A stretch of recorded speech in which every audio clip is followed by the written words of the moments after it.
collective. La question de M. Christian Hutin, Monsieur le ministre du redressement productif, sur les difficultés de l'industrie sur le littoral dunkerquois. Vous avez la parole, mon cher collègue. Oui, merci Monsieur le Président, Madame la Ministre. Alors, le littoral dunkerquois, chacun le sait, est l'une des plateformes industrielles, énergétiques les plus importantes de notre pays et même d'Europe. Je voudrais évoquer 3 cas particuliers qui touchent au redressement productif, voire au maintien de notre production industrielle. Le premier, c'est l'entreprise Valdune, qui est l'entreprise leader européen des roulements ferroviaires, qui est en ce moment en mesure de sauvegarde.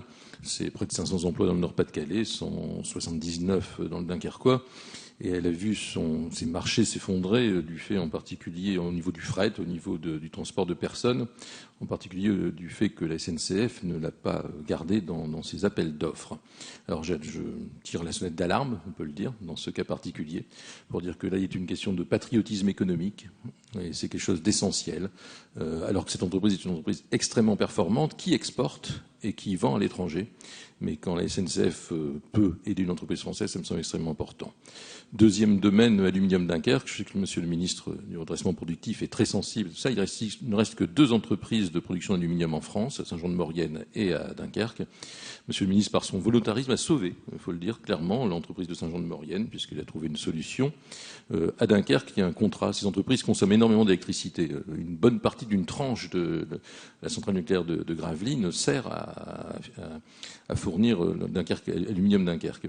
Il y a un contrat. Ça marche par contrat, donc il y a un coût énorme et ce contrat arrivera à échéance en 2016. Je pense qu'il est important d'ores et déjà d'y penser afin de sauvegarder les 630 emplois du Dunkerquois et le fait qu'il est essentiel pour notre pays d'avoir une entreprise qui produit de l'aluminium. Il n'y en a plus que 2 en France. Troisième point, la production de biocarburants à Capelle-la-Grande, à Coudekerque-Branche.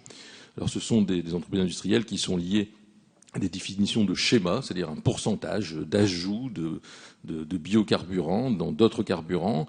L'ajout était fixé à 10%. Il y avait un nombre d'emplois qui étaient concernés par ces 10%. Tout ça a tendance à diminuer. Et bientôt risque d'arriver des décisions européennes qui risqueraient de baisser à 5% cet ajout, ce qui évidemment a un certain nombre d'influences sur l'emploi et sur notre production de biocarburants sur le littoral et dans le Nord-Pas-de-Calais en particulier.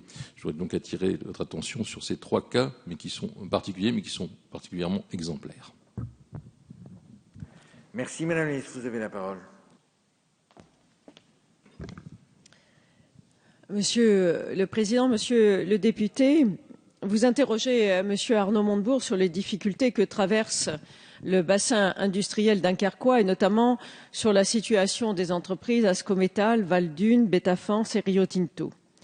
Il me sera difficile de revenir sur l'ensemble de ces sociétés dans le temps imparti, mais le ministre du redressement productif vous fera parvenir dès la fin de cette séance des éléments détaillés à l'issue de la réponse que je vais vous faire.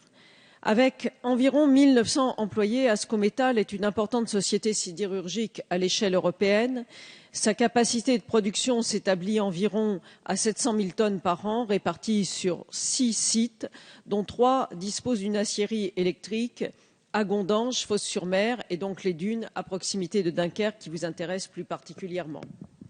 Ascométal est reconnu pour ses productions d'aciers spéciaux sous forme de produits longs destinés à des applications techniques pour les secteurs des transports, la mécanique ainsi que l'industrie du forage et de l'exploration. Dès sa prise de contrôle en 2011, le fonds Apollo a mandaté une mission d'expertise en vue d'améliorer l'efficacité opérationnelle d'Ascométal. L'usine des Dunes, 550 salariés environ, est un site spécialisé dans la production de produits lourds et parachevés. Depuis l'arrêt de la production de l'usine du Sheila en Isère, les dunes représentent à elles seules 40% de la production d'Ascométal, faisant des dunes un actif essentiel du groupe. Le cœur de métier de l'usine des dunes est un marché relativement étroit, très technique. Pour autant, si la concurrence est peu nombreuse, elle est très agressive tant sur le marché français qu'à l'exportation. L'usine des Dunes est relativement peu dépendante de l'automobile. Par contre, elle subit la forte réduction de la demande des produits pour tubes, les variations de la politique de stock du négoce, ainsi que le déclin de la production de matériel ferroviaire.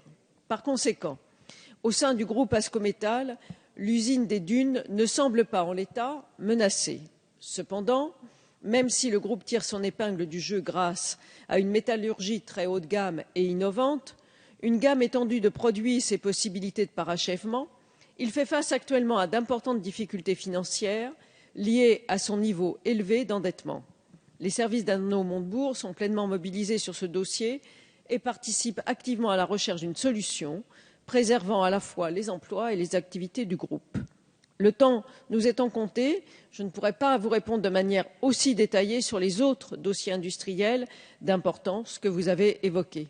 Soyez assurés que les services de la DGCIS, de la Directe et la commissaire du redressement productif de votre région sont mobilisés afin de les accompagner, d'assurer leur pérennité et de préserver l'emploi. Le cabinet d'Arnaud Montebourg a transmis des éléments et va vous transmettre des éléments détaillés sur Rio Tinto, Betafans, Diester, Valdune, qu'il vous sera remis immédiatement. Ces éléments devraient vous convaincre de la pertinence de la stratégie de mobilisation adoptée par Arnaud Montebourg depuis son arrivée à Bercy. Chaque emploi sauvé représente une victoire et l'État ne laisse aucun dossier de côté. Ainsi, depuis mai 2012, comme je l'ai indiqué précédemment, cela a permis de préserver 139 449 emplois sur les 154 900 concernés sur les dossiers du Dunkerquois, et c'est la conclusion, qui font l'actualité, comme sur l'ensemble des dossiers industriels d'actualité. Le ministère du redressement productif met tout en œuvre pour aboutir à des solutions positives. Merci. Très brièvement, M. Hutin. Remercie Madame la Ministre. J'ai en effet été en contact avec Arnaud Montebourg et son cabinet. Il rentre de Boston, donc il ne pouvait pas être présent. Simplement dire rapidement, j'ai entière confiance. C'était plus une alerte, une sonnette d'alarme. J'en parlais avec la SNCF. La SNCF, on est dans les trains et Pericoloso Sport Ghezzi.